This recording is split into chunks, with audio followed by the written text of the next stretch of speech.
Assalamualaikum warahmatullahi wabarakatuh. Perkenalkan, saya Nora Sandi. Saya Siti Rasuna. Kenalkan, nama saya Nisa Kaisara SPD. Kenalkan, saya Siti Farina Wandaliza SPD.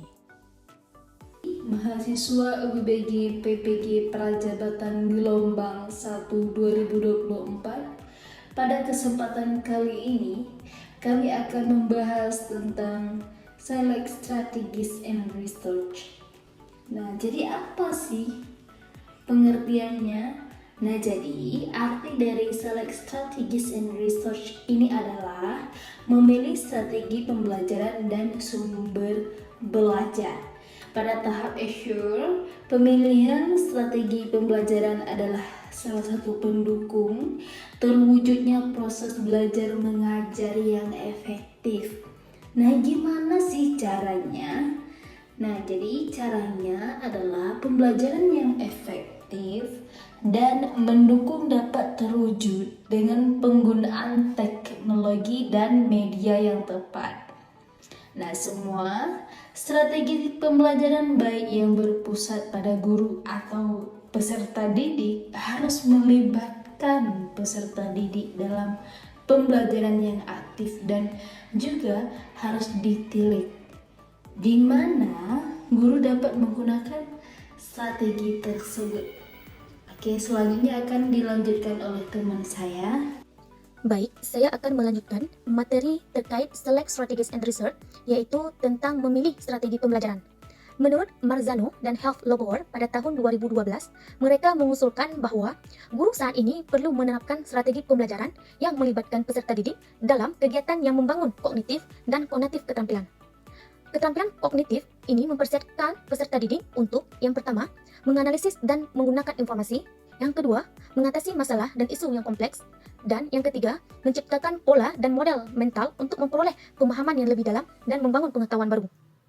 Di sisi lain, keterampilan kognitif mempersiapkan peserta didik untuk, yang pertama, itu ada memahami dan mengendalikan diri, dan yang kedua, memahami dan berinteraksi dengan orang lain. Jenis kegiatan ini yaitu untuk mempersiapkan peserta didik untuk karir masa depan yang membutuhkan penerapan pengetahuan dan keterampilan yang serupa. Pertimbangan lainnya adalah dengan menggunakan strategi instruksional, di mana guru menjaga peserta didik agar tetap termotivasi untuk belajar. Jadi, strategi yang harus dirancang untuk mendorong peserta didik percaya bahwa di dalam dirinya terdapat potensi dan bakat yang luar biasa, sehingga peserta didik memiliki kesempatan berinteraksi dan menerima pengakuan dari guru, keluarga, dan orang lain secara sosial.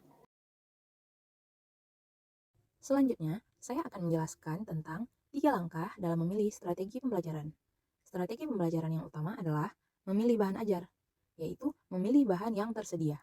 Biasanya, bahan yang tersedia bersifat off the shelf, yaitu bahan yang siap pakai tersedia dari sekolah, distrik, maupun sumber yang sudah ada. Berikut langkah-langkah untuk memilih bahan yang tersedia. Pertama, melibatkan ahli media perpustakaan. Ahli media perpustakaan biasanya lebih mengetahui bahan ajar yang sesuai untuk digunakan. Arsip yang ada di perpustakaan dapat digunakan untuk memeriksa materi dari sekolah untuk mengetahui media yang cocok untuk materi tersebut. Kemudian, bergabung dengan guru lain. Untuk guru yang sudah berpengalaman bertahun-tahun dengan media alternatif dalam mendukung materi mungkin akan bisa memberi masukan lebih banyak. Bergabung dengan guru lain akan memunculkan kumpulan ide bersama. Kemudian, ada survei online. Education World adalah situs yang diperbarui setiap hari dan menawarkan ulasan aplikasi, situs web, dan produk teknologi, serta rencana pelajaran. Sumber daya siap kelas, artikel pengembangan profesional, dan alat media sosial untuk terhubung dengan guru lain. Langkah selanjutnya dalam memilih strategi pembelajaran adalah memodifikasi bahan ajar yang ada. Teknologi memunculkan banyak materi tersedia di berbagai platform pendidikan. Banyak sumber daya pendidikan yang disediakan sebagai file digital bebas hak cipta. Mengubah material yang ada contohnya adalah ketika materi yang tersedia hanya bentuk cetak dan tulisan bisa diubah menjadi sebuah PowerPoint yang dimana materi di dalamnya ditambahkan dengan video dan gambar yang mendukung proses pembelajaran. Kemudian, langkah dalam memilih strategi pembelajaran selanjutnya adalah merancang bahan ajar baru. Ketika bahan yang sudah jadi tidak tersedia atau bahan yang sudah ada tidak dapat dengan mudah dimodifikasi, Anda perlu merancang bahan pelajaran Anda sendiri yang dapat berkisar dari mencetak flip chart dengan tangan hingga menggunakan laptop Anda untuk membuat handout, presentasi, atau blog online. Kemudian ada memilih sumber belajar. Saat memilih sumber daya untuk pelajaran Azure, keputusan dibuat mengenai teknologi dan media serta jenis bahan pendukung yang diperlukan untuk mencapai hasil pelajaran. Selain memilih materi pendukung, guru seringkali perlu memodifikasi materi yang ada atau merancang materi baru untuk memenuhi tujuan pelajaran tertentu. Saya akan melanjutkan presentasi berikutnya, yaitu memilih sumber belajar. Saat memilih sumber belajar, keputusan dibuat mengenai teknologi dan media, serta jenis bahan pendukung yang diperlukan untuk mencapai hasil pembelajaran. Selain memilih materi pendukung, guru seringkali perlu memodifikasi materi atau merancang materi baru untuk memenuhi tujuan pembelajaran tertentu. Adapun pedoman dan alat yang mendukung, yaitu teknologi dan media. Kemudian ada rubrik seleksi. Nah, teknologi dan media yang digunakan itu berupa apa? Nah, itu berupa permainan edukatif yang berbentuk latihan dan umpan balik yang relevan. Kemudian ada rubrik seleksi, di mana rubrik seleksi itu menyediakan prosedur sistematis untuk menilai kualitas teknologi dan media tertentu.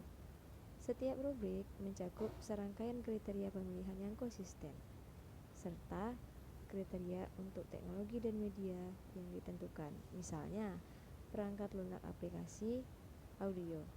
Nah, Anda perlu memutuskan kriteria mana yang paling penting untuk digunakan dalam membantu peserta didik Anda mencapai tujuan pembelajaran, yaitu kesesuaian dengan standar, hasil, dan tujuan.